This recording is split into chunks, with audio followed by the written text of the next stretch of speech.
सरस्वती नमस्तुभ्यं वरदे कामरूपिणी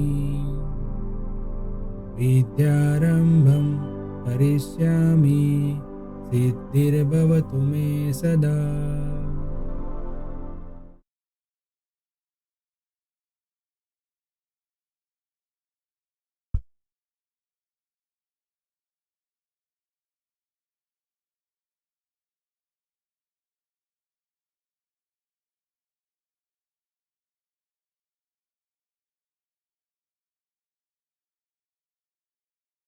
हेलो एवरीवन, एफ.वाई बीकॉम का हमारा सब्जेक्टिव फाइनेंशियल अकाउंटिंग 1, इसमें यूनिट 3 है हमारा सिंगल एंट्री। आज हम शुरू करेंगे चैप्टर सिंगल एंट्री और इसमें देखेंगे forms of single entry, difference between single and double entry और डिफेक्ट्स ऑफ सिंगल एंट्री। तो ये 3 टॉपिक आज हम कवर करने वाले हैं अपने इस फर्स्ट लेक्चर में। ठीक है, चलिए शुरू करते हैं। सबसे पहले देखते हैं forms of single entry. Single entry के फॉर्म, सिंगल एंट्री क्या है पहले तो वो थोड़ा समझते हैं। सिंगल एंट्री यानी कोई अकाउंटिंग की सिस्टम नहीं है, बट जो छोटे व्यापारी होते हैं, छोटे बिजनेसमैन वाले होते हैं, बिजनेसमैन जो होते हैं, उनको डबल एंट्री सिस्टम जो है वही फॉलो करना रहता है, बट वो अपनी फ्लेक्सिबिलिटी के लिए, फैसिलिटी के लिए कुछ ट्रांजैक्शन लिखते हैं अपने हिसाब से। फिर वो ट्रांजैक्शन के हिसाब से उनको फाइनेंशियल स्टेटमेंट तैयार करने के लिए वो डेटा का यूज करते हैं। तो इसको बोलते हैं सिंगल एंट्री। मतलब कि जिनको अकाउंटिंग का पूरा नॉलेज नहीं है, डबल एंट्री सिस्टम का पूरा नॉलेज नहीं है, बट उन्होंने क्या किया, उन्होंने इतना किया कि भाई मुझे इतने पैसे इतने लोगों से लेने हैं, मतलब डेटर्स का लिस्ट बनाया, इतने पैसे इन लोगों को देने हैं, मतलब क्रेडिटर का लिस्ट बनाया, इतना इनकम है, इतना एक्सपेंस है, बस। और जो उसका ट्रांजेक्शन जिस तरीके से, जिस रूल्स रेगुलेशन से लिखे जाते उस हिसाब से नहीं लिखे, मतलब हम बोल सकते हैं कि इनकम्प्लीट अकाउंट्स, अकाउंटिंग है बट कंप्लीट नहीं है, इसको बोलते हैं हम सिंगल एंट्री। अब इस 2 टाइप की होती है, मतलब 2 फॉर्म में होती है सिंगल एंट्री। जैसे एक है प्योर सिंगल एंट्री। अब ये प्योर सिंगल एंट्री क्या है? प्योर सिंगल एंट्री के अंदर only personal accounts are maintain in the ledger, मतलब लेजर बनता है पर लेजर के अंदर ओनली पर्सनल अकाउंट ही बनाते हैं, मतलब डेटर्स और क्रेडिटर्स के।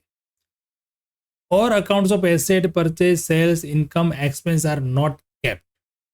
एसेट्स की क्या ट्रांजेक्शन किए उसके अकाउंट नहीं बनाते, सेल्स के नहीं, परचेज के नहीं, इनकम एक्सपेंस के नहीं, कुछ भी नहीं। खाली आउटसाइडर लोगों से हमको कितना पैसा लेना है, कितना पैसा देना है, उतना ही लिखते हैं, बराबर। Out of subsidiary books of original entry only cash book is maintain. फिर सब्सिडरी बुक्स जो होती है हमके, sales books, purchase book, sales return, purchase return, journal, ये सब जो होता है वो नहीं रखते, ओनली क्या रखते, कैश बुक।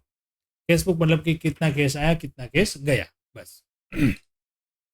बराबर। फिर such a bookkeeping method is incomplete and unsatisfactory, and it is clear that accurate information of the operation of the business is entirely lacking. तो ये इनकम्प्लीट रिकॉर्ड्स भी कहा जाता है। ऐसी बुक कीपिंग मेथड जो होती है उसको हम इनकम्प्लीट या अनसेटिस्फैक्टरी बोलते हैं, जो एंटायर बिजनेस का कुछ भी ऑपरेशन हमको इससे पता चलता नहीं है। तो ये जो सिस्टम है वो hardly use by businessman except workers and small retail traders. मैंने पहले ही समझाया ना कि जो छोटे मोटे व्यापारी होते हैं, छोटे बिजनेस वाले होते हैं, वो लोग ये यूज करते हैं। क्यों? क्योंकि उनको कहीं पे वो बिजनेस रिकॉर्ड प्रेजेंट नहीं करने होते हैं, कोई बड़ा ट्रांजेक्शन, कोई कॉर्पोरेट कंपनी से ट्रांजेक्शन नहीं करने होते, तो ये उनके लिए फिर ये इतनी फैसिलिटी अवेलेबल है कि मुझे कितने लोगों से पैसे लेने हैं, कितने लोगों को पैसा देना है, बस उनके लिए जितना जरूरी है उतना ही वो रिकॉर्ड रखते हैं। ओके। दूसरा अब आता है popular single entry.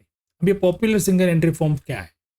When a businessman does not maintain books for complete double entry but adopts a system in which some more books than pure single entry are kept, it is a single entry in popular sense, मतलब कि देखो हमने पहले देखा pure single entry में क्या देखा कि वो लोग खाली पर्सनल अकाउंट रखते हैं, no sales, no purchase, no assets, income, expense, कुछ नहीं। पर्सनल अकाउंट में क्या आ गया, पार्टीज के अकाउंट और कैश बुक, दूसरा कुछ नहीं रखना।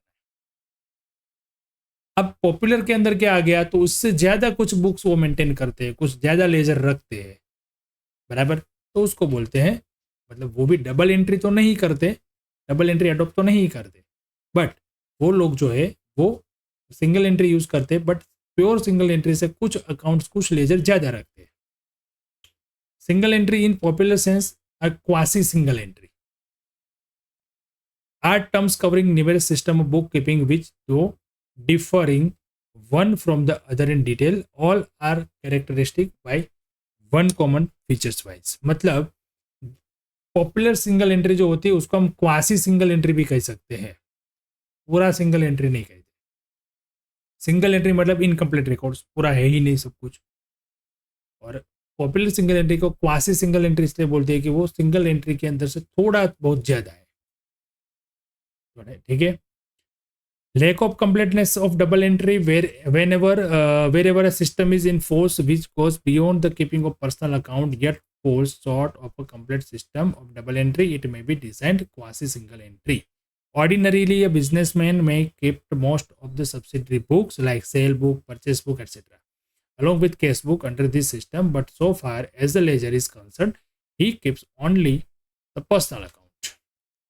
देखो प्योर में क्या था, ओनली पर्सनल अकाउंट और कैश अकाउंट मेंटेन करते थे, यहाँ पे थोड़े आगे बढ़ते हैं तो सब्सिडरी बुक में उसने सेल्स बुक मेंटेन किया है, परचेस बुक मेंटेन किया है, तो ये पॉपुलर सिंगल एंट्री होगी, बराबर। ऑल्दो ऐसा ही कह सकते हैं कि भाई उन्होंने पर्सनल अकाउंट से ज्यादा कुछ अकाउंट रखे हुए हैं। अब हम देखो डबल एंट्री हमको आता है, डबल एंट्री हम अभी तक पढ़ते आए हैं। डबल एंट्री सिस्टम क्या है, डेबिट क्रेडिट के रूल्स क्या है, पर्सनल अकाउंट क्या है, रियल अकाउंट क्या है, नॉमिनल अकाउंट क्या है, वो सब हमें पता है।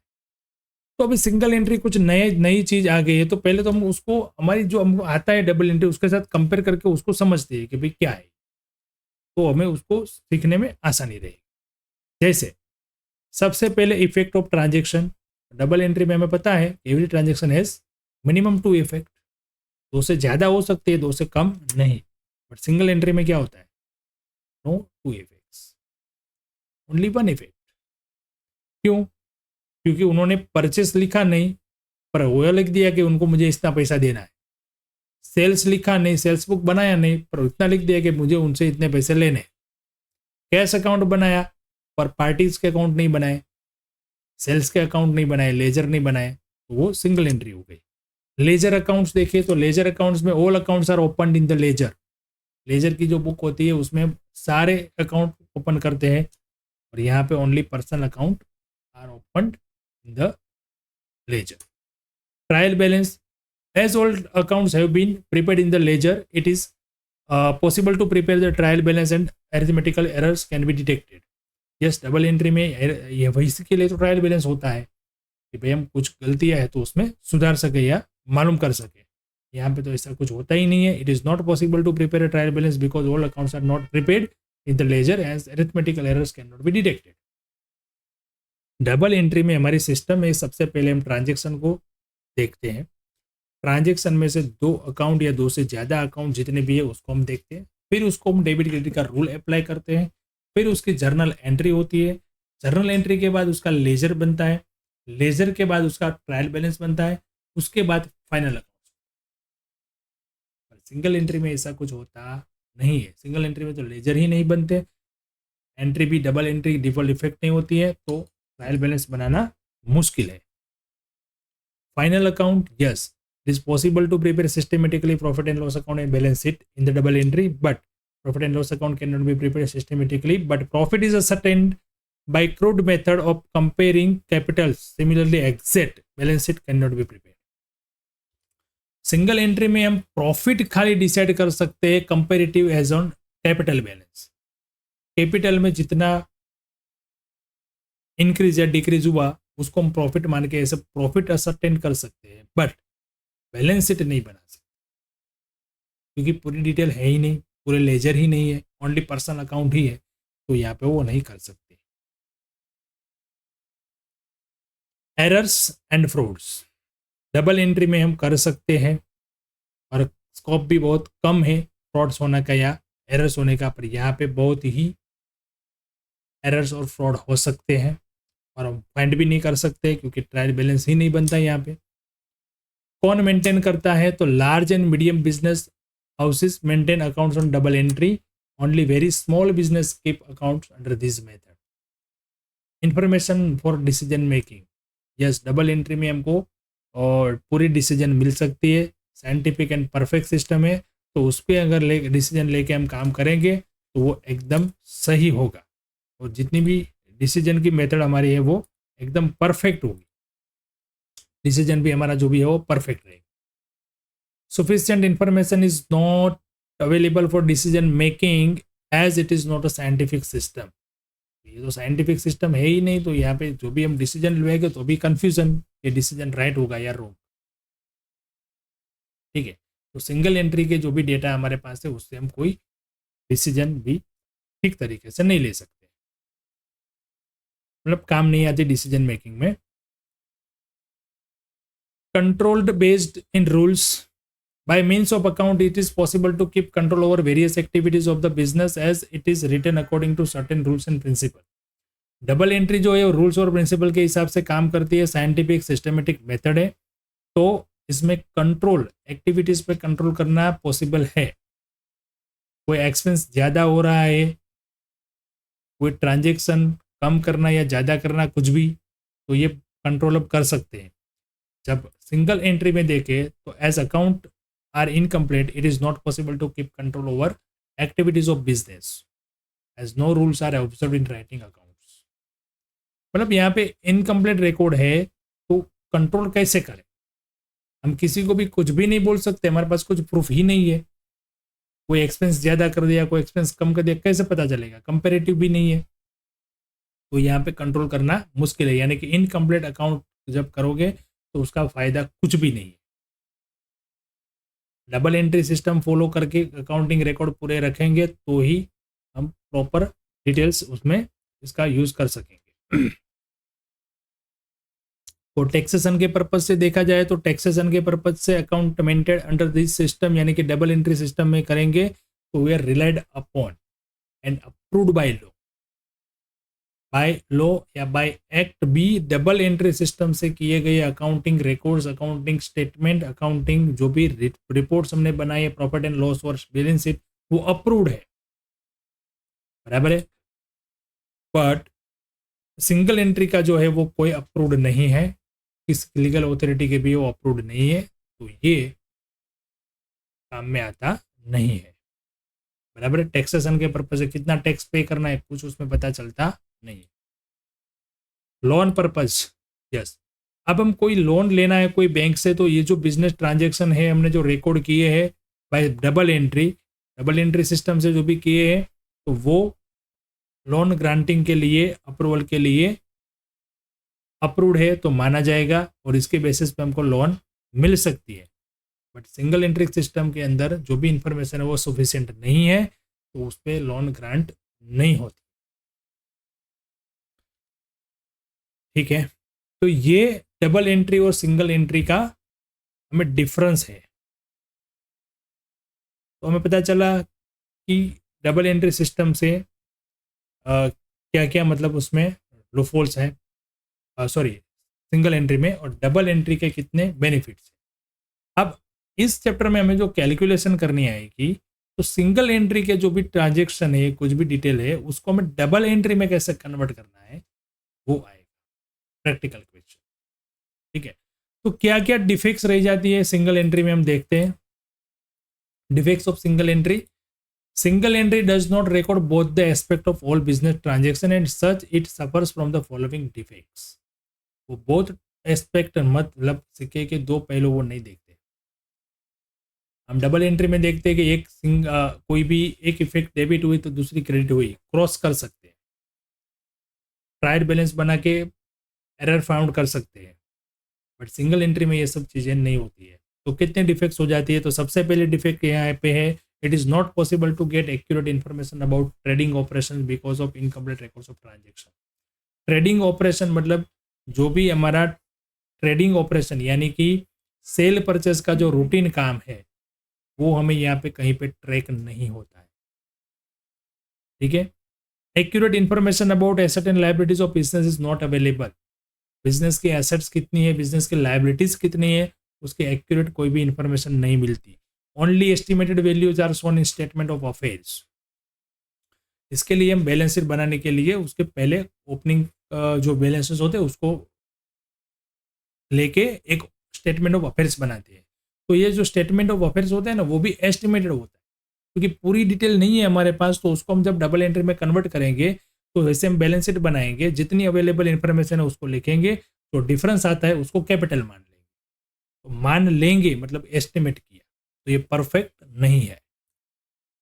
As both the aspect of all transactions are not all transactions are not recorded, no trial balance can be prepared, hence it is not possible to check the arithmetical accuracy of accounts। arithmetical accuracy accounts की यहाँ पे हम कोई भी approve नहीं कर सकते क्योंकि यहाँ पे बोथ एस्पेक्ट ऑफ ट्रांजेक्शन का ध्यान रखा गया नहीं है, इसलिए हम यहाँ पे कुछ भी अप्रूव नहीं कर सकते। एरिथमेटिकल एरर्स फाइंड नहीं कर सकते। Trading account, profit and loss account can not be prepared, which means that neither gross profit or not net profit can be ascertained. Of course, profit is estimated by a crude method of comparing opening and closing capital। Crude method कोई नई method नहीं है। यहाँ पे क्या बताया गया है कि सिंगल एंट्री में हम प्रॉफिट एंड लॉस अकाउंट नहीं बनाते, ट्रेडिंग अकाउंट नहीं बनाते, तो हमें पता नहीं चलता कि ग्रॉस प्रॉफिट कितना है, नेट प्रॉफिट कितना है। बट हम कंपेरिजन करते हैं कि भाई ओपनिंग कैपिटल कितनी थी, क्लोजिंग कैपिटल कितनी है, और ओपनिंग कैपिटल हमें मिलती है स्टेटमेंट ऑफ अफेयर से, वो भी एस्टिमेट की गई है। और क्लोजिंग कैपिटल जो होती है वो हम जब इसको कन्वर्ट करेंगे डबल एंट्री में, तो जितने ट्रांजेक्शन हमको जितनी इन्फॉर्मेशन मिलेगी उतनी डिटेल्स ऐड करेंगे, उसमें जो भी मिलेगा तो इस तरह से जो प्रॉफिट मिलेगा वो प्रॉफिट भी एक्चुअल नहीं होता है, एक एजम्पशन ही होता है। तो एक्चुअल प्रॉफिट हम यहाँ पे फाइंड कर सकते नहीं है। It is not possible to know how profit और लॉस हैज अराइजन। कह नहीं सकते कि भाई प्रॉफिट है या loss. No details are available as regard various expenses, hence it is not possible to compare various expenses and no statistical data can be prepared. हमारे पास कोई डिटेल नहीं है कि कितने एक्सपेंसेस की है, वो सब जो हम करते हैं वो एजम्पशंस पे करते हैं। कैश अकाउंट है हमारे पास, तो कैश में जितने भी पेमेंट साइड लिखा गया है उतने एक्सपेंसेस हम लेंगे। जो इनकम साइड लिखा गया है वो उसको हम मतलब क्रेडिट साइड लिखा गया है उसको हम उस तरीके से इनकम और एक्सपेंस करके उसको एजम्पशन के बेस पे प्रॉफिट फाइंड करते हैं, प्रॉफिट एंड लॉस अकाउंट तैयार करते हैं। तो यहाँ पे कुछ भी जो है वो फिक्स या तो ऑथेंटिकेट नहीं है, इनकम्प्लीट रिकॉर्ड से। तो ये बहुत बड़ी डिफेक्ट है सिंगल एंट्री की। ठीक है, even balance sheet can not be prepared accurately. Balance sheet बना सकते हैं बट एक्यूरेटली नहीं बना सकते। जो भी डिटेल उसमें दी गई है उसको हम वेरीफाई कहाँ पे करें, क्योंकि जर्नल ही नहीं लिखी गई है, लेजर नहीं बनाया गया, ट्रायल बैलेंस नहीं है, तो कभी वो जो भी डिटेल है जैसे कि स्टेटमेंट ऑफ अफेयर्स है which does not get correct idea about the financial position of the business, तो बैलेंस शीट जो है वो एक्यूरेट नहीं बनेगी। Due to incomplete account there are more possibility of errors, manipulation in accounts and fraud. पूरी detail नहीं है तो उसमें एरर्स रहने की बहुत से चांसेस है। मैनिपुलेशन भी हो सकता है, मतलब कोई ट्रांजेक्शन छुपाए गए हैं, कोई ट्रांजेक्शन हमको बताए गए नहीं है, वो सब मैनिपुलेशन बोलते हैं उसको, गड़बड़ घोटाला सब जो बोलते हैं वो सब होता है इसमें। Proprietor has to face difficulties in obtaining financial assistance और in ascertaining goodwill while selling business.